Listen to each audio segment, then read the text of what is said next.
लगाई दो राम दरबार मोरी अर्जी लगाई दो।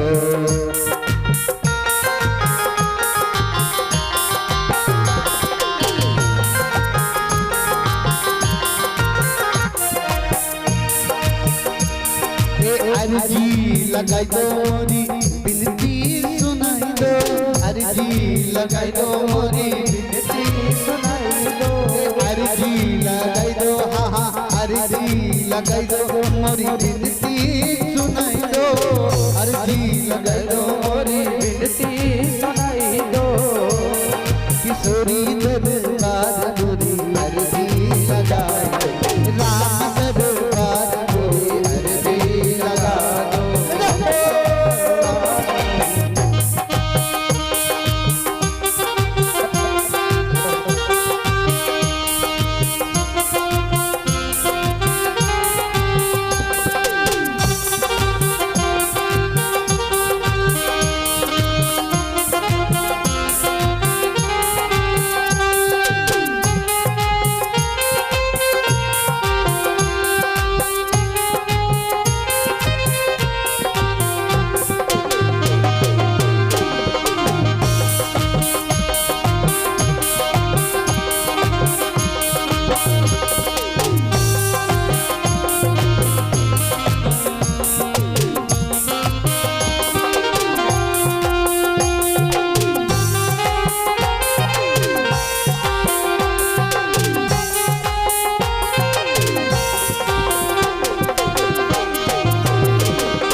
और कहना है कि प्रभु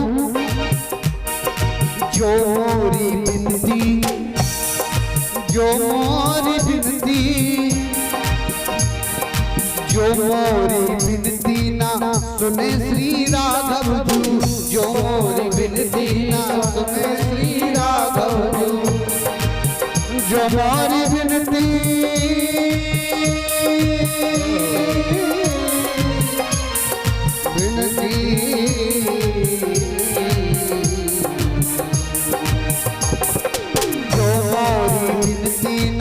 सुने श्री राघव जू।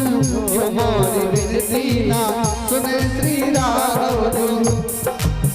हे राम जी, हे राघव सरकार, अगर आपने हम सब भक्तों की विनती को नहीं सुना, नहीं माना, तो फिर हम कहाँ जाएंगे?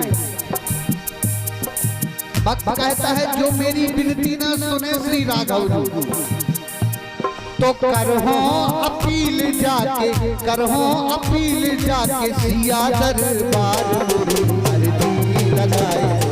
राम दरबार मोरी अर्जी लगा दो। राम दरबार मोरी अर्जी लगा दो। हरि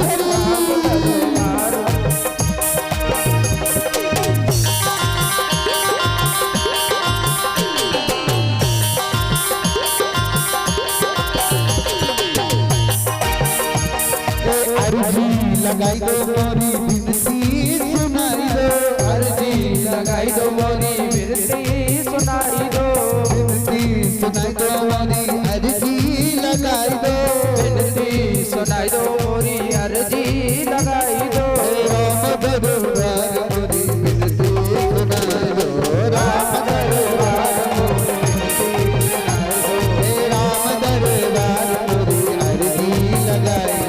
राम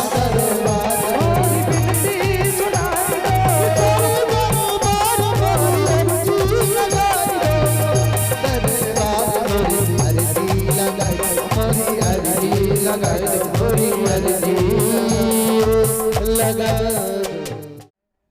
भरत जी उस बच्चे को देख करके पुलकित होते हैं, गदगद होते हैं। कैसा प्यारा नन्हा सा छोटा सा बच्चा है हो। अब जो मन भगवान के भजन में लगता था, वो आधा ध्यान उस हिरण के बच्चे में लगने लगा। भगवान नाम की जो 100 मालाएं जपते थे, अब आधा समय उस हिरण के बच्चे में देने लगे, आधा भजन चला गया। धीरे धीरे क्या हुआ, बच्चा बड़ा होता गया और वैसा ही मन और राजा भरत का उस बच्चे में लगता गया। स्थिति ये बनी कि अब एक भी माला का भजन उनका होना बंद हो गया, पूरा ध्यान उस हिरण के बच्चे पर। यदि हिरण के बच्चे को आने में 1 घंटा भी देरी हो जाती तो भरत जी छटपटा जाते, जंगल में ढूंढने के लिए जाते कि मेरा नन्ना सा मुन्ना सा छोटा सा शावक कहां गया, दुखी हो जाते। अंत तो गत्वा क्या हुआ मेरे प्यारे, एक दिन तो उस प्यारे प्यारे हिरण के बच्चे को एक शेर ने दहाड़ मार करके, झपट्टा मार के उसको ग्रास बना लिया और अपने हिरण के बच्चे को मरा जान करके राजा भरत जो घर छोड़ करके आए थे भजन करेंगे, आए थे हरि भजन को, ओटन लगे कपास।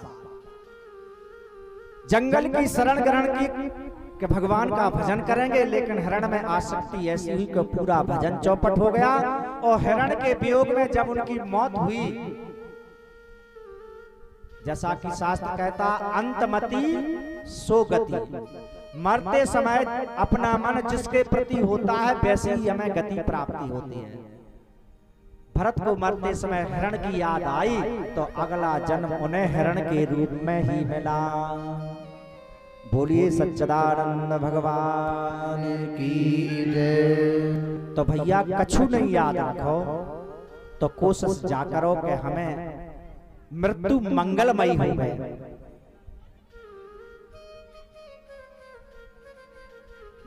इतना तो करना स्वामी जब प्राण तन से निकले। ये ध्यान रखो कि अंत समय में तो कम से कम हरि का भजन, भगवान का भजन हो गए। ई कथा से इतनो सार ले लो कि राजा भरत की का हालत भई, कितने तपस्वी राजा थे लेकिन हिरण बनना पड़ा। अब हिरण के जन्म को लेकर के उन्होंने संकल्प ले लिया कि अब हम इस संसार में किसी भी प्राणी से आसक्ति नहीं रखेंगे। जैसे तैसे करके हिरण की योनि से भी छुटकारा मिला तो अगला जन्म उन्हें आंग ऋषि ब्राह्मण कुल में और जड़ भरत के रूप में प्राप्त हुआ। उनका नाम रखा गया जड़ भरत, मतलब जड़ माने हो मूर्ख। उनको मूर्ख क्यों कहा गया? वे सर्वज्ञ थे, ज्ञानी थे, अंतर्ध्यानी थे, परमात्मा के तत्व को जानने वाले थे, लेकिन जानबूझ करके अज्ञानी बने रहते थे। पागलपन का अभिनय करते कि कोई हमारे तरफ आकृष्ट ना हो। 5 भाई थे, 4 भाइयों का विवाह हो गया और ये तो पागल जैसा अभिनय करें तो कोई क्या पूछे। आजकल तो अच्छे अच्छे लड़कन की भैया बड़ी समस्या हो गई।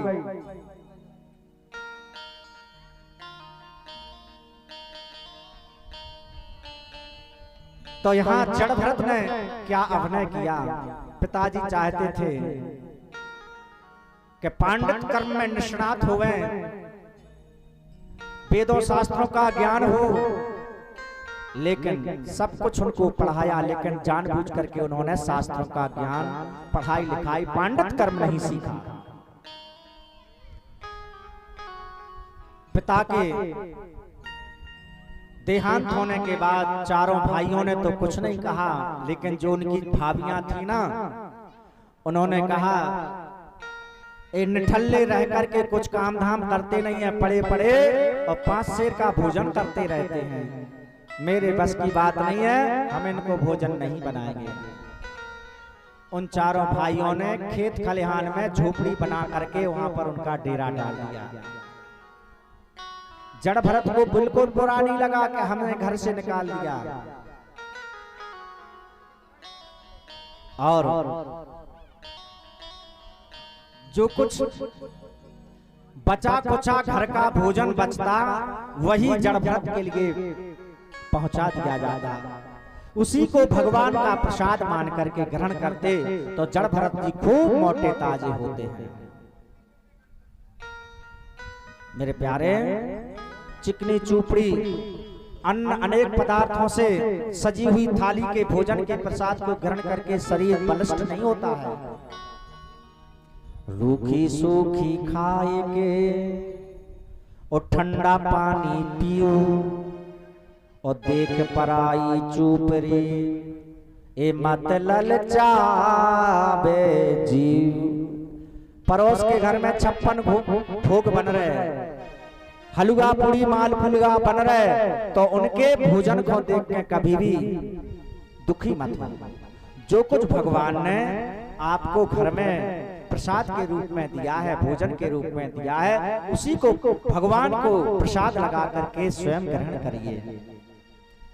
आजकल तो भगवान को प्रसाद लगता ही नहीं है, और भगवान भी कहते हैं कलयुग के भक्तों का प्रसाद तो हमें लेना ही नहीं है। काय बिना लहसुन प्याज को तो प्रसाद बनता ही नहीं है। वो तो जाको आज के समय में और बागेश्वर धाम की बड़ी कृपा बरस रही कि जो भक्त ते दर्शन करके जा रहे तो कम से कम लहसुन प्याज को तो त्याग कर रहे हैं। और ऐसा अगर बनूरा उनकी कृपा ऐसी महिमा बनी रही तो एक दिन ऐसा आ जाएगा कि पूरे भारत देशवासी और प्याज लहसुन से मुक्त हो जाएंगे। बोलिए सच्चिदानंद भगवान की जय। माताएं बहनें जो कुछ भी अपने रसोई में भोजन प्रसादी बनावे, सात्विक प्रसादी बना करके अपने गोपाल जी को, ठाकुर जी को, घर में जो भी भगवान है उनको प्रसाद की थाली समर्पण करके भोग लगा करके, और फिर इसके बाद अपने घर में जो बूढ़े माता पिता हैं उनको प्रसादी दें। माता पिता साक्षात आपके घर के देवता हैं।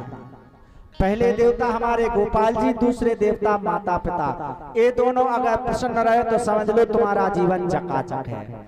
और फिर प्रेम से वही प्रसाद सब घर परिवार को भोजन कराइए। किसी भी मालपुआ जलेबी पकवान की आवश्यकता नहीं है। वो भगवान रूपी प्रसाद आपको जीवन में इतनी ताकत देगा, जो ताकत जो भक्ष पदार्थ खाते हो ना, निर्जीव जीवों की हत्या कर करके खा जाते हो, वो मरते हुए कहते हैं बेटा चिंता नहीं करो, आज तुम हमें हलाल कर रहे और अगला जन्म हो गया बेवकाम तुम आओगे। इसलिए हमारा शास्त्र कहता है निर्जीव जीवों की हत्या कदापि नहीं करना चाहिए। कथा से सीख लेना चाहिए, जितना बने हम शाकाहारी भोजन करें। ऐसे जड़ भरत रूखा सूखा भोजन करते हैं और भगवान का भजन करते हैं। एक दिन की तो बात,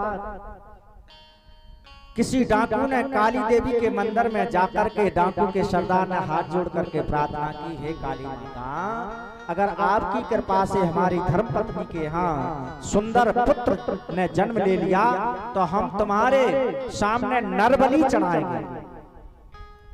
सो कृपा बरस गई। डाकुओं के सरदार के घर में पुत्र की प्राप्ति हो गई। खुशी खुशी डाकुओं के सरदार ने आदेश दिया, जाओ जंगल में जो भी मनुष्य मिल जाए उसको लाओ, उसकी हम बलि देंगे। सो उसी जंगल में जड़ भरत मिल गए। जड़ भरत को उन डाकुओं ने पकड़ा, बिल्कुल मना नहीं किया, और जाकर के काली मंदिर में उनको लाया गया।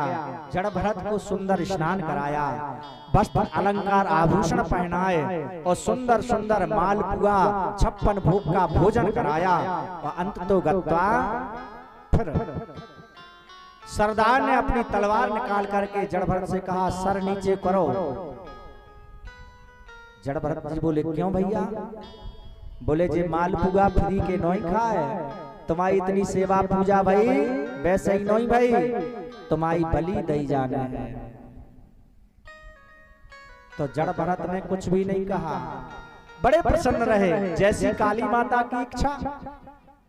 और जैसे ही अपनी तलवार को ऊंचा उठाया, जैसे ही तलवार जड़ भरत के गर्दन पर मारने वाली थी, काली माता प्रकट हो गई, तलवार पकड़ करके काली माता ने उस डाकू के सरदार का सर काट दिया। बोलिए काली मैया की।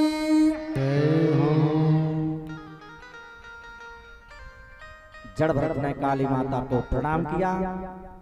मौत सामने आ गई थी तो चिंतित नहीं थे, और काली माता ने बचा दिया तो कोई हर्ष नहीं। ऐसे ही जीवन में हमें खूब भगवान खुशी देवे तो ज्यादा खुश नहीं होना चाहिए, ढिढोरा नहीं पीटना चाहिए, और दुख भी देवे तो दुख में ज्यादा दुखी नहीं हो। नहीं, व्यवस्था अच्छी बनाई और हमारे पास ही में बैठा ले, कितनी सुंदर कि अब तो तय बैठी थी सु कम सुनते, अब इतने हमारी सरई पे बैठा लो। जय सिया राम। मेरे प्यारे बिटिया चिंता नहीं करो, इतना बहुत नहीं पछताना, इतना बहुत नहीं पछताना। अब तो राम राम हो, अब तो राम राम सीता राम गाँव में रतन माटी में मिल जाऊं। अब तो राम राम सीता राम गाँव में रतन माटी में मिल जाऊं।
ऐसा समय जीवन में दोबारा नहीं आऊंगे।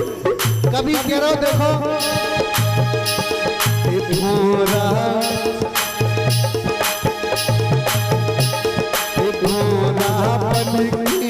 मजा उड़ा लो, ये दिन मिलने मिल जाने, मजा उड़ा लो।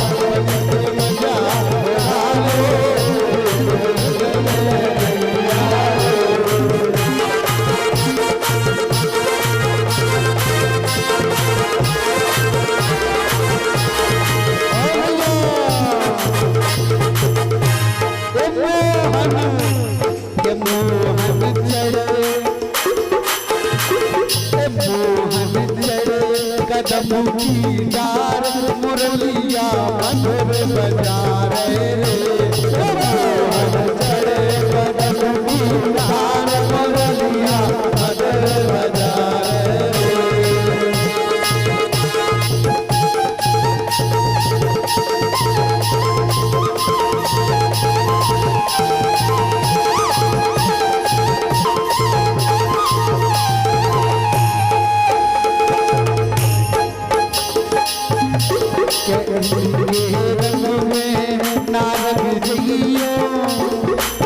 भैया हमारे कन्हैया के, हमारे माँ के बिहारी के,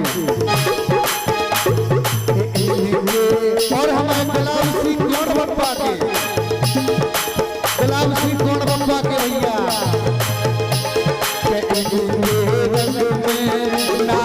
जियो इनमें दुनिया रंग रही जियो इनमें दुनिया रंग रही